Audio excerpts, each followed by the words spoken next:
उत्तर प्रदेश के संभल में 24 नवंबर को हिंसा हुई थी। तब मस्जिद का सर्वे करने के लिए एक टीम गई थी और अचानक ही भीड़ इकट्ठी हुई। सर्वे टीम का विरोध शुरू हुआ, हंगामा हुआ, भीड़ ने पत्थरबाजी की और फिर जो हुआ वो आप सबको पता है।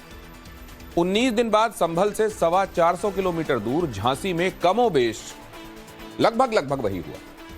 एक मुफ्ती से पूछताछ करने के लिए जांच टीम पहुंची। अचानक भीड़ इकट्ठा हुई और जांच टीम का विरोध शुरू हो गया। भीड़ ने पुलिस के साथ धक्का मुक्की की और अब पूछा जा रहा है कि क्या झांसी को भी संभल बनाने की साजिश थी। हालांकि झांसी में अभी शांति है, लेकिन जिस तरह की हिंसा की क्रोनोलॉजी दिखाई दे रही है उसको लेकर सवाल उठ रहे हैं। असल में यहां डॉट्स कैसे कनेक्ट किए जाने चाहिए, ये रिपोर्ट आपको बताएगी।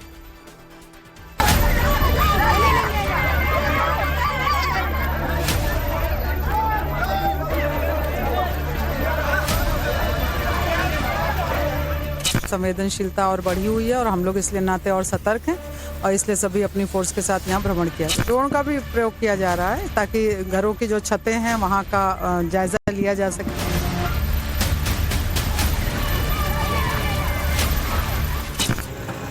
ये तस्वीर है उस गली की जहां मुट्ठी भर लोगों ने व्यवस्था को बंधक बना लिया था एक रोज पहले, जहां डेग डेग पर वर्दीधारियों का पहरा है। यही जगह हिंसक भीड़ की अराजकताओं में लिपटा हुआ था चंद घंटे पहले।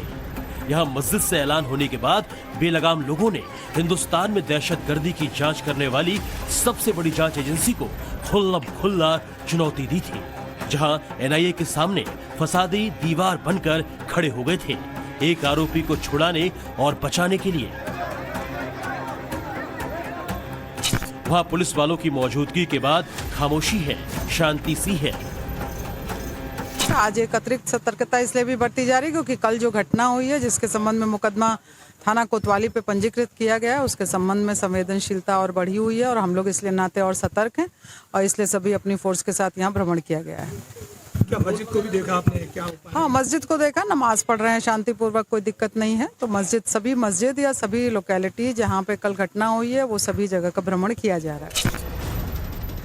पुलिस की गश्ती और शांति के बीच उस मुफ्ती खालिद नदवी के घर पर ताला लटका हुआ है जो इस विवादों की जड़ में है, जिसे बचाने के लिए मोहल्ले के लोगों ने एनआईए के अफसरों को घेर लिया था।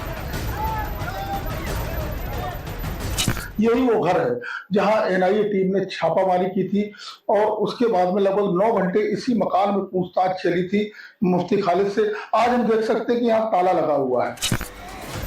जिस मुफ्ती खालिद नदवी को पकड़ने के लिए आतंकवाद रोधी जांच एजेंसी पहुंची थी झांसी के सलीम बाग मोहल्ले में, उसकी कुंडली जान लीजिए पहले। मुफ्ती खालिद मदरसा बैतुल कुरान के नाम से कोचिंग सेंटर चलाता है जिसमें ऑनलाइन क्लासेस होती है। उसकी ऑनलाइन क्लास में भारत के अलावा ब्रिटेन और दूसरे देशों के बच्चे भी जुड़ते थे। मुफ्ती खालिद नदवी ने अपना यूट्यूब चैनल भी बना रखा था। खालिद ने इस चैनल को दीनी तालीम देने का जरिया बनाया हुआ था। इसके अलावा घर पर बैतुल कुरान नाम से मदरसा भी चलाता था। इस मदरसे में बच्चे बच्चियों से लेकर बड़ी उम्र की महिलाओं को भी तालीम दी जाती थी। जांच एजेंसियों को सुराग मिला था कि कुछ महीने में खालिद को विदेशों से मोटी रकम मिली है।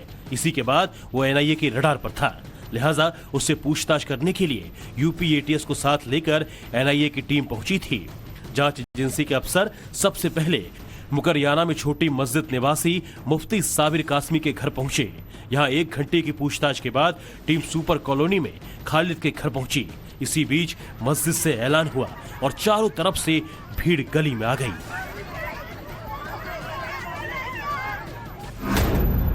आरोप है कि भीड़ ने महिलाओं को उकसाया, महिलाएं धरने पर बैठ गईं। एनआईए और एटीएस की टीम के साथ भीड़ ने धक्का मुक्की की।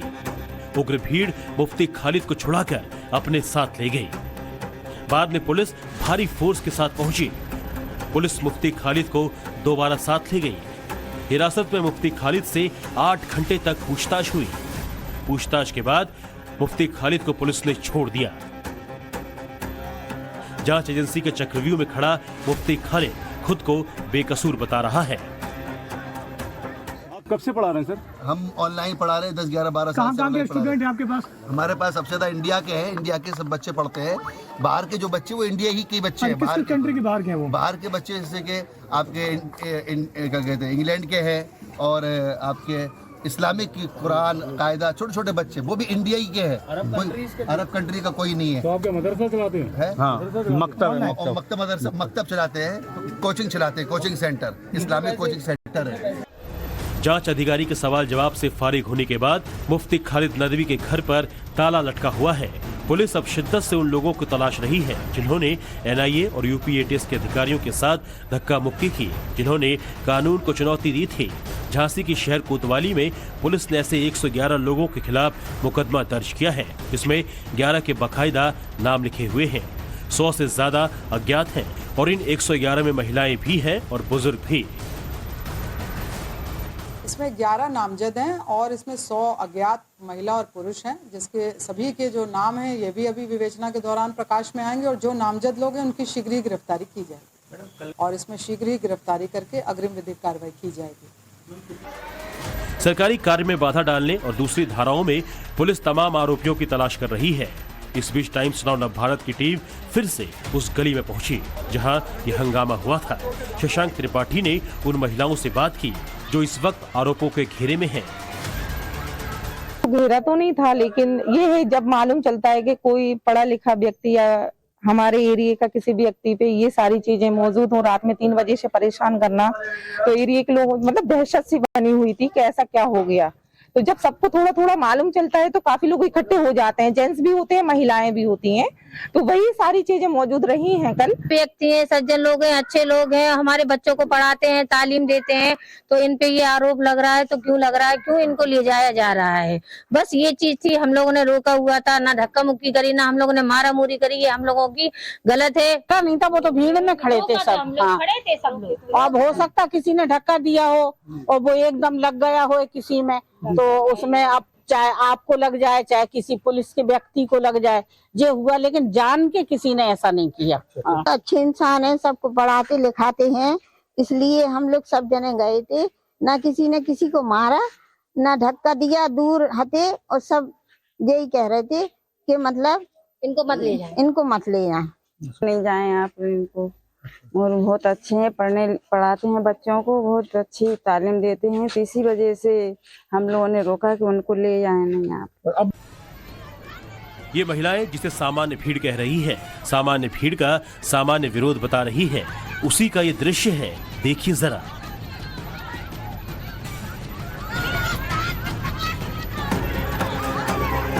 जांच अधिकारी मुफ्ती को लेकर जाने की कोशिश कर रहे हैं, लोग उसके विरोध में खड़े हैं, दूसरी तरफ महिलाएं चिल्ला रही हैं।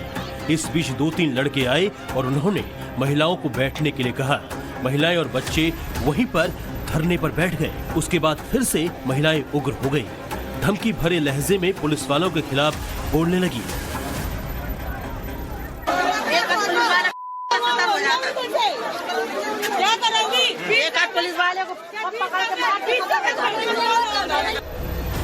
बावजूद इसके केस दर्ज होने के बाद महिलाएं कह रही है कि सामान्य भीड़ का बेहद सामान्य विरोध था, जिसको लेकर केस दर्ज किया गया है।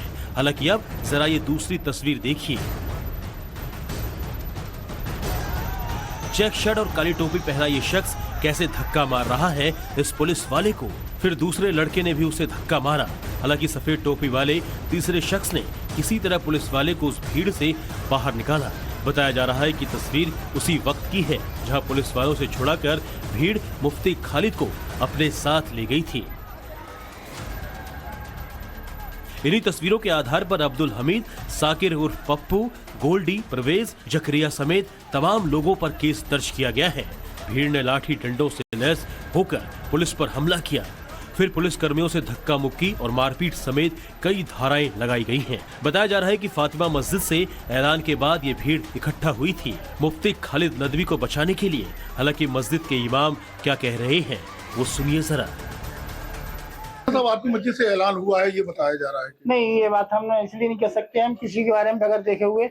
ना मेरे सामने ऐलान हुआ है, ना मैंने देखा है, बस इतना जरूर बाद में सुना कि भाई वो किसी ने माइक वो कवाली के माइक लिए उससे ऐलान करा गया कि बेटा ऐसा किया गया, तो मैं देखा नहीं किसी का नाम कैसे ले लूं।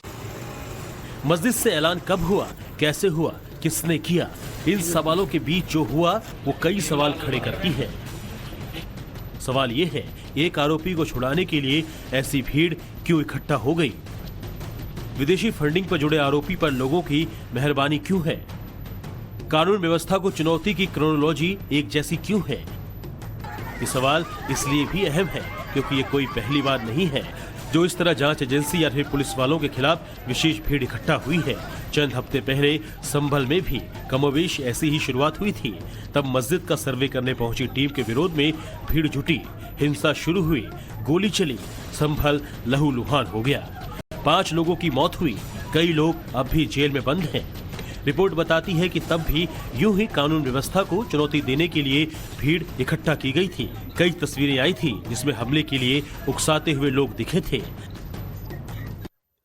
आपको याद होगा कि करीब साल भर पहले पश्चिम बंगाल से भी ऐसी तस्वीर आई थी जब 5 जनवरी को ईडी की टीम पर हमला हुआ था। तब प्रवर्तन निदेशालय की टीम पर उसी कुख्यात टीएमसी नेता शेख शाहजहां के समर्थकों ने हमला किया था, जिस पर नए खुलासे के बाद बंगाल में भूचाल आ गया था। शेख शाहजहां के समर्थन में जांच अधिकारियों पर हमला करने वाले कौन थे, ये सबको पता है। और अब जिस तरह झांसी में विदेशी फंडिंग के आरोपी को बचाने के लिए विशेष भीड़ इकट्ठा हुई, पुलिस वालों पर हमला हुआ और अब सब खुद को बेकसूर बताकर बचने की कोशिश कर रहे हैं। उसी की वजह से ये सवाल उठ रहा है कि कानून व्यवस्था को चुनौती की क्रोनोलॉजी एक जैसी क्यों है। झांसी से शशांक त्रिपाठी के साथ ब्यूरो रिपोर्ट, टाइम्स नाउ, नव भारत।